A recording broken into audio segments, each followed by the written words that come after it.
Olá, queridos alunos, queridas alunas, espero que esteja tudo bem com vocês. Promare na área, bem-vindos a mais uma aula de Artes e Teatro.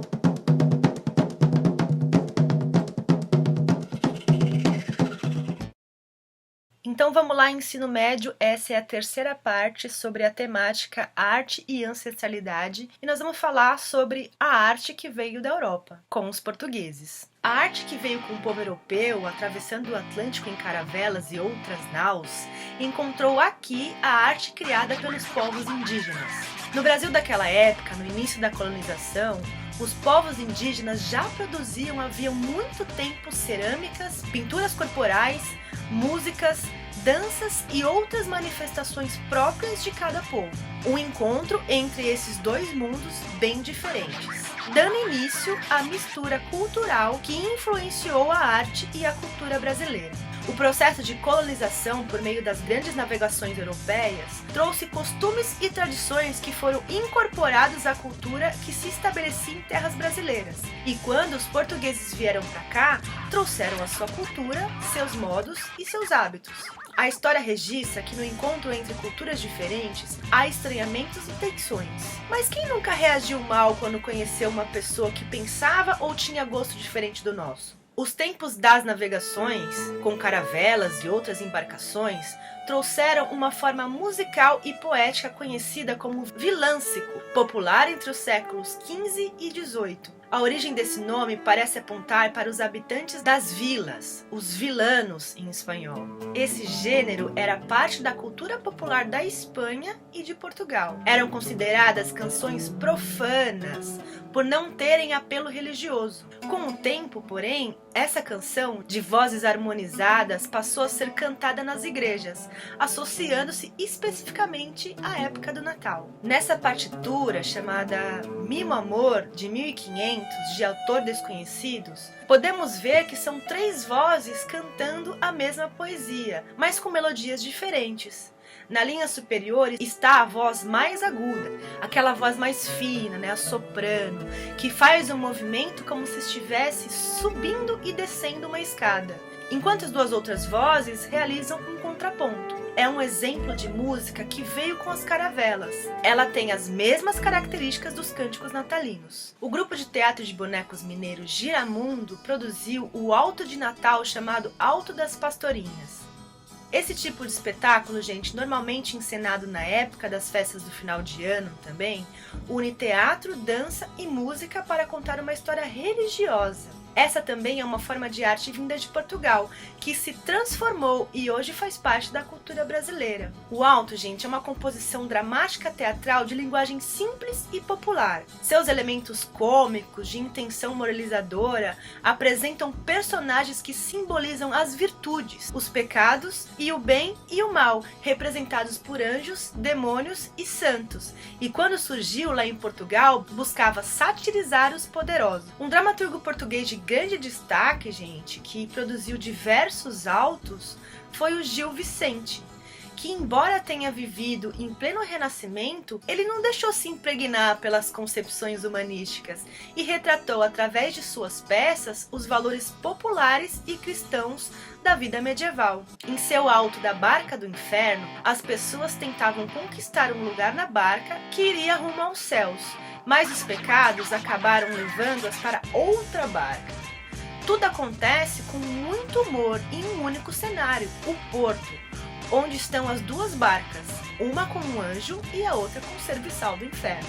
O teatro de Gil Vicente, gente, chamado também Teatro Vicentino, ele teve origem em 1502, com a apresentação do seu texto, O Monólogo do Vaqueiro. Suas peças de caráter popular possuem um forte teor satírico. Nas obras mais emblemáticas, ele critica os costumes da sociedade portuguesa, tecendo um fiel retrato de sua época. Além do caráter satírico, o conteúdo das obras apresentava um teor moralizante, repleto de humor, embora tenha surgido num ambiente da corte, para servir ali de entretenimento para o rei. Mesmo que poucos, os autos continuam a ser escritos e encenados no Brasil. O mais famoso por sua adaptação para a TV e cinema, inclusive, é o Auto da Compadecida, escrito pelo maravilhoso paraibano Ariano Suassuna. que mantém as principais características dessa linguagem, alinhada à literatura de cordel, ao gênero da comédia e traços do barroco católico brasileiro. A obra mistura cultura popular e tradição religiosa à cultura nordestina e à escrita, apresentando traços da linguagem oral, demonstrando na fala do personagem a sua classe social, e também um acentuado regionalismo, pelo fato da história se passar lá no Nordeste, região em que o autor nasceu. Fala-me Nossa Senhora, Mãe de Deus de Nazaré, a vaca mansa dá leite, a braba dá quando quer, a mansa dá sossegada, a braba levanta o pé. Já fui barco, fui navio, agora sou escalé, já fui menino, fui homem, só me falta ser mulher. Fala-me Nossa Senhora, Mãe de Deus de Nazaré.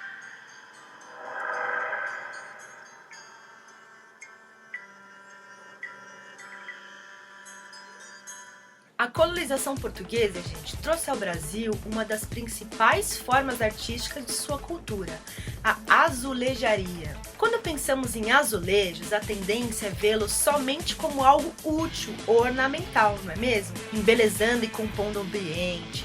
Contudo, o trabalho português apresenta grande refinamento e qualidade poética, ultrapassando seu caráter utilitário para atingir o estatuto de arte, valorizando na arquitetura e na criação das cidades. Além de sua função impermeabilizante, os azulejos possuem grande importância histórica e foi muito disseminada na arquitetura, nas igrejas e residências coloniais, para mais tarde aparecerem até em painéis modernistas nas grandes cidades brasileiras, como São Luís do Maranhão, Itu, em São Paulo, Salvador, na Bahia e entre outros, e permanece presente na arte contemporânea até hoje. No Brasil, por exemplo, temos Jorge Celarón, Atos Bucão, Cláudio Tosi e entre outros. Em Portugal, podemos citar Rafael Bordalo Pinheiro, Paolo Ferreira e Jorge Barradas.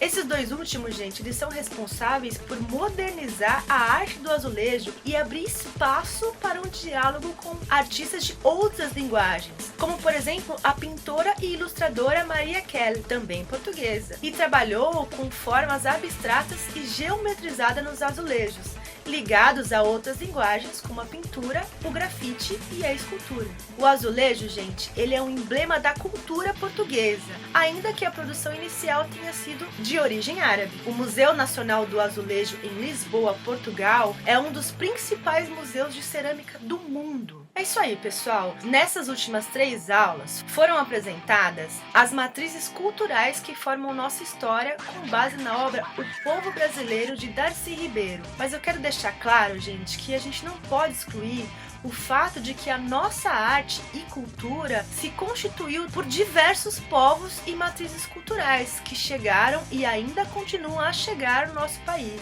Esse processo pode acontecer de muitas maneiras, entre elas, de um modo livre, pacífico e espontâneo, que acontece quando uma cultura assimila a outra de modo gradual, sem uma força estabelecendo regras, normas e prazos. A segunda é de forma planejada e executada, e aí nesse caso há um projeto de aculturação que é antecipadamente pensado, estudado e assim implementado. Na história mundial temos observado vários projetos de aculturação planejadas por meio de políticas educacionais. Alguns exemplos são positivos, como a Companhia da Cultura da Paz, por exemplo, mas entre outros, houve muita opressão e sofrimento. Um exemplo negativo foi o projeto da educação nazista, que ocorreu principalmente na Alemanha antes e durante a Segunda Guerra Mundial. E a terceira é por meio de imposição em situação forçada, que é quando uma cultura, por meio de algum modo de poder, opressão ou violência, se impõe a outra. E esse foi o caso da maioria dos processos de aculturação que ocorreram durante o período colonial em várias partes do mundo. Mas mesmo assim, gente, não podemos nos limitar a uma visão única. Pelo contrário, devemos reconhecer os pontos de encontros, sincretismos e tensões presentes na construção da nossa história cultural e artística. Devemos prestar atenção e perceber como é rica a construção de nossa identidade e saber que quando uma cultura tem contato com a outra, pode haver trocas de valores, costumes e outros traços culturais. Nesse encontro, uma cultura pode ser considerada a referência ou a doadora de tradições para outra cultura, que poderá ser influenciada ou até mesmo anulada. No entanto, a troca cultural pode ser recíproca, mesmo que uma domine a outra. Então é isso, pessoal. Não esqueçam a atividade do maestro, tenham uma boa semana, um beijo e até a semana que vem. Tchau!